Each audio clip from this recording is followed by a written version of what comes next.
E olha, não é só no sul que a chuva traz muita complicação, não. Tem alerta para algumas regiões aqui do Brasil. Para falar sobre isso, eu faço conexão agora com o Giovanni Dolife, que é doutor em meteorologia e também coordenador de operações substituto do CEMADEM. Boa tarde, Giovanni. Seja sempre muito bem-vindo aqui ao Conexão. Antes da gente falar sobre o tempo, queria que você trouxesse para a gente uma orientação sobre quem mora em áreas de risco. Porque a gente viu, né, a criança foi levada pela água. Muitas vezes a gente não tem a dimensão da velocidade com que a água sobe, né? Kelly, muito boa tarde para você, boa tarde para todos que assistem a gente. É muito triste, né, quando a gente vê uma notícia dessa, porque é o que a gente no CEMADEM mais busca evitar, né? São as perdas de vida com eventos como esse de enxurrada.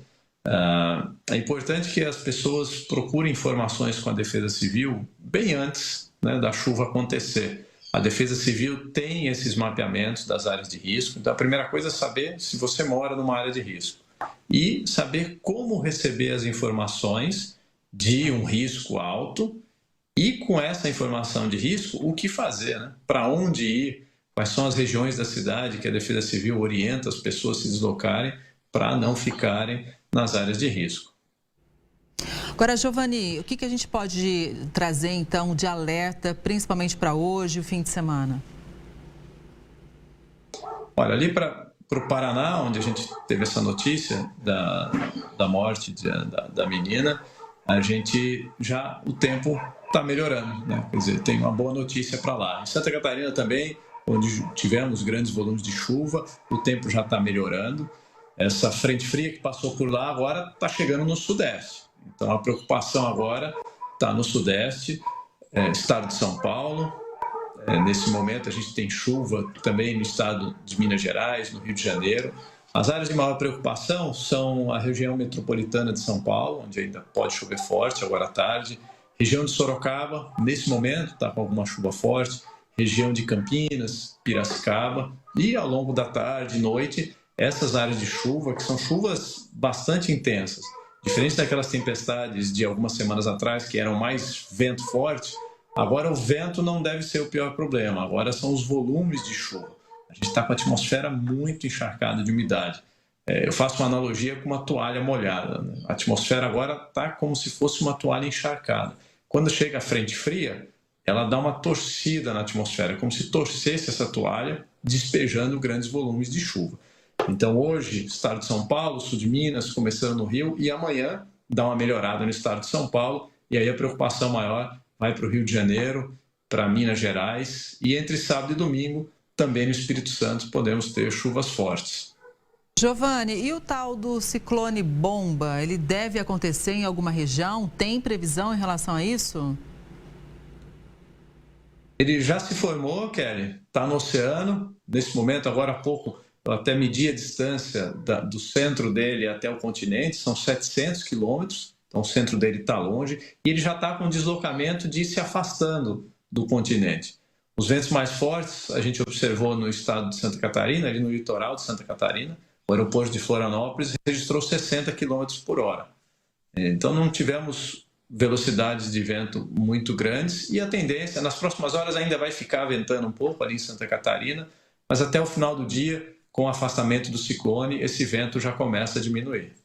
Giovanni, vamos falar da região norte, porque é o seguinte, a gente tem acompanhado, claro, já é o começo das chuvas, mas a gente tem acompanhado a situação crítica em relação à seca. Então, o que a gente pode dizer em relação a essa região, principalmente também, que foi muito afetada em relação aos níveis dos rios, porque até o escoamento de grãos, né, de safra, recebimento de fertilizantes também tem sido afetado. Ou seja, é um problema que afeta toda a região, mas também muita gente pelo Brasil.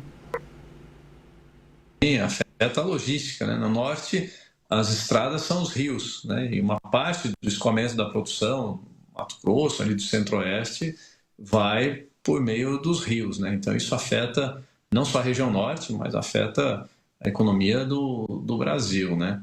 Então, ali as chuvas começaram a acontecer, mas elas têm sido aquém do normal para essa época. Elas foram suficientes para dar uma estabilizada no nível de alguns rios, né, que pararam de baixar. Então, a gente está tendo pequenas oscilações. Alguns caem um pouco, sobe de novo, com essas primeiras pancadas de chuva. Nas próximas semanas, a tendência é que as chuvas vão acontecendo e, com isso, o nível dos rios, aos poucos, vai se recuperando, né? Mas ainda com um ritmo bem lento, abaixo do que seria normal para essa época. E um outro dado interessante, Kelly, de também efeito da seca e nível de rio muito baixo, é ali na região do Alto Paraguai, uma bacia hidrográfica que fica no centro-oeste, fica um bioma brasileiro muito conhecido, que é o Pantanal. A gente registrou, teve o registro ali de um nível recorde, mínimo recorde, que foi de uma série histórica desde 1900. Então, em mais de 100 anos, foi batido esse recorde de nível mínimo de rio. São consequências ainda daquela seca extrema que nós tivemos no Brasil em boa parte do ano, né? Então, em algumas regiões agora a gente está vendo bastante chuva, né? No Sudeste, parte do Centro-Oeste, ali em Goiás, choveu em Brasília, em Belo Horizonte, próximo do dobro do que seria normal em outubro, né? Mas algumas regiões, as bacias hidrográficas, mais para o oeste do país, ainda sofrem os efeitos da seca extrema que tivemos esse ano. Giovanni, você sabe que quando você aparece comigo aqui no Conexão, a equipe já procura imagens ao vivo pelo Brasil. Então, tem imagens da Avenida das Nações Unidas, na região de Pinheiros, em São Paulo, temperatura de 22 graus. E tem mais imagens também ao vivo da Avenida Paulista. Você já falou um pouco da região sudeste, perdão, mas eu queria que a gente pontuasse um pouquinho sobre São Paulo, capital. Tá, perfeito. Porque nessa imagem que a gente estava vendo antes, ali da Avenida das Nações Unidas, dá para ver que a cor ali do Pinheiros já está meio marrom, né? Isso é um sinal de que a água da chuva já está carregando sedimentos, né? Areia, terra, né? Então, isso é um sinal de perigo, de risco. Inclusive, o nível do rio já está numa altura considerável, né? Eu estava olhando os registros de chuva na capital paulista nas últimas 24 horas. Variou bastante no espaço. Teve algumas áreas que choveu muito pouco, menos de 10 milímetros. Algumas que choveu em torno de 30, 40, 50. Teve pontos com até 70 milímetros. E não é só o valor em si, né? O número, porque cada milímetro é o número de litros de água por metro quadrado.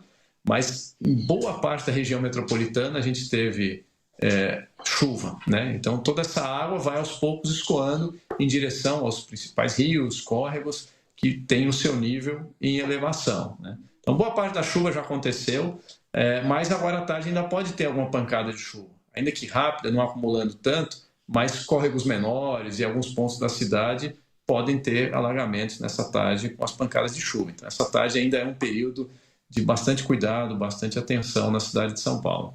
Exatamente. Giovanni, sempre muito bacana contar com a sua participação aqui no Conexão. Muito obrigada, um bom final de semana para você e até a próxima.